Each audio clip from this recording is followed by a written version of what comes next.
Fabien Verdier, bonjour. Bonjour. Alors, vous avez 32 ans et vous présentez à l'élection municipale de mars 2014 sur la ville de Châteaudun. Vous avez été choisi comme tête de liste pour représenter le parti socialiste. Alors, face à vous, le maire sortant, sans étiquette, Didier Huguet, vous allez tenter la difficile tâche de déloger un maire qui se présente sur son second mandat. Ajoutez à cela, vous aurez parmi vos adversaires Alain Venot, liste UMP, qui a été maire de 83 à 2008. Est-ce que Fabien Verdier, candidat qui se présente pour la première fois à un suffrage universel, a les épaules assez larges pour cette élection ? En tout cas, on a les épaules solides avec notre liste que l'on souhaite appeler Châteaudun 2020 pour se porter sur les 6 années à venir, créer une dynamique pour Châteaudun pour les années 2014 à 2020. D'abord, cette liste, c'est avant tout un collectif, composé certes à la base d'un noyau du Parti Socialiste, mais plus largement de la société civile. On rencontre tous les jours les Dunois et les Dunoises qui sont très intéressés par notre approche. On a mis l'emploi au centre et donc on espère créer une dynamique dans cette campagne et dans les 4 prochains mois faire la différence sur ces sujets. Alors oui, justement, vous l'avez appelé Châteaudun 2020. 2020, pourquoi ? Est-ce que les premiers résultats qu'on verra, on les ressentira qu'en 2020 ? Non, le bilan de la future mandature se fera en 2020. On a 6 ans, le futur maire et son conseil municipal aura 6 ans pour faire ses preuves et les Dunois voteront en 2020. Quand on se porte vers l'avenir, l'idée qu'il y a derrière, c'est justement de renvoyer ce que vous avez dit, Monsieur Venot, qui a été maire de 1983 à 2008, et de voir aujourd'hui l'état de la ville sur le plan industriel, sur le plan économique, le taux de chômage élevé, les Dunois qui nous parlent sans cesse d'emploi. Et donc c'est pour ça qu'on se tourne vers l'avenir et qu'on veut une liste résolument tournée vers l'avenir. Alors parmi les objectifs de campagne, vous avez choisi de vous attaquer à la sévère désindustrialisation dont souffre Châteaudun. Quelle baguette avez-vous pour empêcher cela ? Quelle baguette magique avez-vous pour empêcher ça ?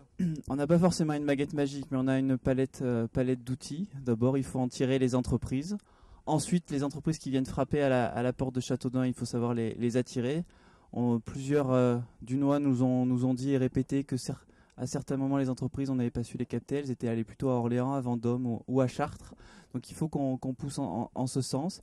Il faut rencontrer les acteurs économiques, il faut rencontrer les commerçants de Châteaudun, discuter avec eux pour préciser notre projet municipal et préciser la manière dont on pourra tirer cette dynamique dans les années à venir. Alors avant d'attirer les entreprises, il faut déjà essayer qu'elles ne partent pas. Par exemple, dans le dossier Axéréal, sous votre mandat, est-ce qu'il serait parti ? En tout cas, on aurait fait le nécessaire pour rencontrer les dirigeants de cette entreprise. On aurait échangé avec eux bien en amont. Vous pensez que tout n'a pas été fait aujourd'hui par le maire actuel ? En tout cas, on aurait pu mieux faire. Les liens avec les entreprises sont pas assez forts à Châteaudun. Les liens avec les industriels sont pas assez forts. Il y a certaines entreprises qui font plus de portes ouvertes depuis des années, qui s'investissent moins dans la ville. Il y a certainement un lien à tisser entre elles et la municipalité, à avoir un peu un bureau ouvert et un lien fort à tisser avec elles. Vous avez parlé d'emploi. Est-ce qu'à l'échelle locale, la gauche a vraiment les moyens de redynamiser le bassin d'emploi dunois ? Pas tout seul. On a déjà commencé à prendre contact avec Catherine Lockhart, la maire de Vendôme, avec la région centre. On peut créer une dynamique avec Orléans, avec Chartres, avec Vendôme, avec d'autres villes.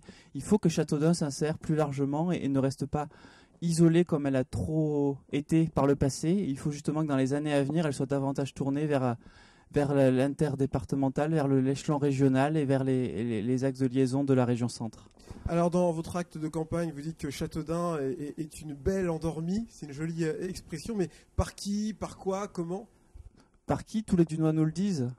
Et ils nous disent que les commerces ferment, ils nous disent que les entreprises ferment, que le soir, la ville est calme, pour ne pas dire endormie, comme vous venez de le dire. Le week-end également.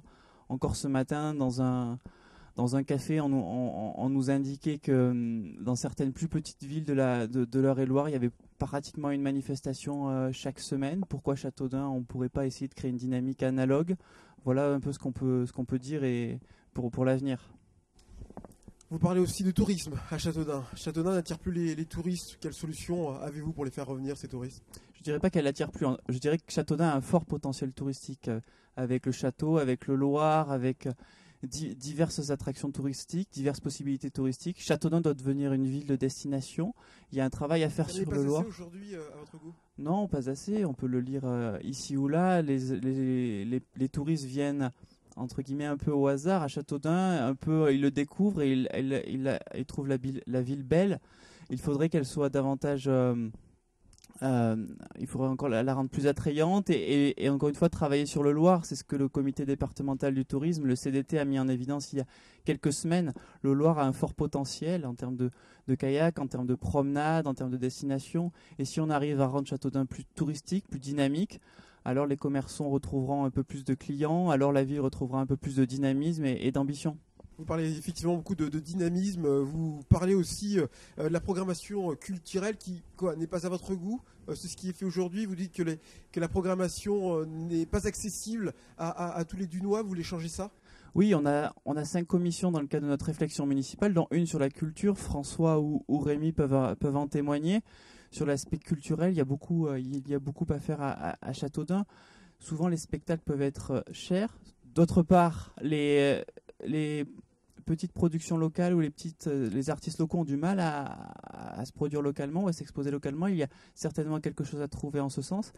Il y a aussi l'idée de faire une programmation culturelle plus homogène dans l'année, c'est-à-dire de trouver un thème ou deux et de le dessiner dans l'année plutôt que d'avoir des expositions ou des spectacles avec juste un seul spectacle sur un thème donné.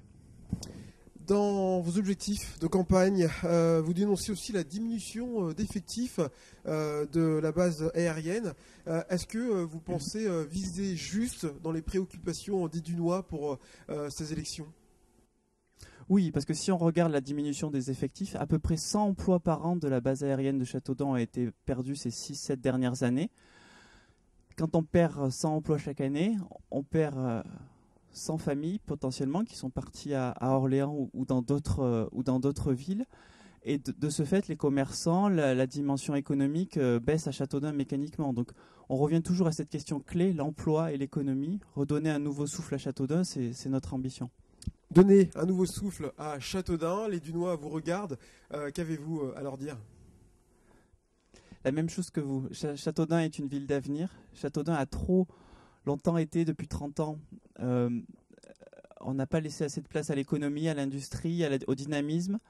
Il faut lui donner un nouveau souffle. C'est le sens de notre liste, Châteaudun 2020. Donner un nouveau souffle à Châteaudun, lui donner une nouvelle dynamique. Elle peut être économique, elle sera touristique, elle sera sociale, elle sera culturelle et elle sera politique. Merci, M. Verdier. Merci à vous.